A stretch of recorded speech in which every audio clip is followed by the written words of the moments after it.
Donc, qu'est-ce que c'est l'ostéochondrite disséquente, hein? On va essayer de faire une petite explication qui va avec le cas clinique qu'on a montré. C'est pas forcément la pathologie la plus simple à appréhender parce qu'il faut connaître quelques petites bases. Le concept de l'ostéochondrite disséquente, c'est que c'est une anomalie qui survient sur un os qui n'est pas encore mature, hein, donc chez les enfants et les jeunes adolescents, et qui peut éventuellement également se manifester à l'âge adulte quand il y a une complication tardive. L'idée, c'est que quand on parle du fémur, hein, du genou, c'est que l'os n'est pas entièrement ossifié, donc il a une partie cartilagineuse.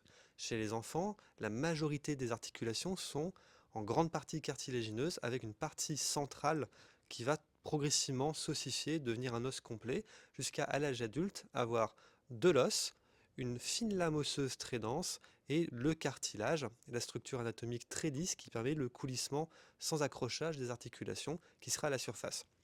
Chez l'adolescent, chez l'enfant, il y a le cartilage normal, le cartilage hyalin, il y a en dessous le cartilage de croissance et le noyau d'ossification qui grandit progressivement. Et il peut arriver par différents phénomènes qu'il y ait une anomalie de cette ossification encondrale, hein, cette ossification de l'intérieur du cartilage, qui va généralement se faire à des endroits stéréotypés. Le cas qu'on vous a montré, c'est un cas classique, c'est la partie inférieure et médiale du condyle, enfin inférieur et latéral du condyle fémoral médial, un petit peu en dehors de la zone portante.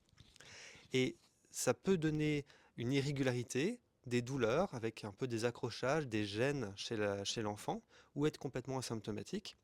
Et secondairement, se manifester en cas d'aggravation. Parce que ce qui peut se passer, c'est que spontanément, ça se corrige tout seul, ou alors l'irrégularité de ce noyau d'ossification va être telle qu'un fragment peut alors progressivement se détacher. Ça va faire des symptômes, et si malheureusement le fragment se détache, ça va provoquer le problème que l'on a vu, c'est-à-dire plus tard, une fois que l'ossification est quasiment terminée, souvent, donc adolescent un peu plus âgé, 14 ans pour une fille, un peu plus âgé pour un garçon. Les garçons ont l'os qui grandit, s'ossifie plus tardivement, voire même à l'âge adulte, un fragment ostéochondral détaché dans l'articulation et une surface articulaire qui est anormalement réduite en taille.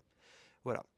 Donc l'autre rôle, nous, en tant que radiologue, ça va être de permettre le diagnostic. On peut reconnaître ces anomalies, des fois de façon assez subtile sur les radiographies, de façon beaucoup plus précise en IRM, d'évaluer le risque d'instabilité, donc de détachement d'un fragment, et comme ça guider le chirurgien spécialiste orthopédiste dans la meilleure conduite à tenir, que s'agisse simplement de limitation des activités sportives, éventuellement, d'observation, de suivi, voire si nécessaire une intervention chirurgicale pour fixer ou retirer un fragment.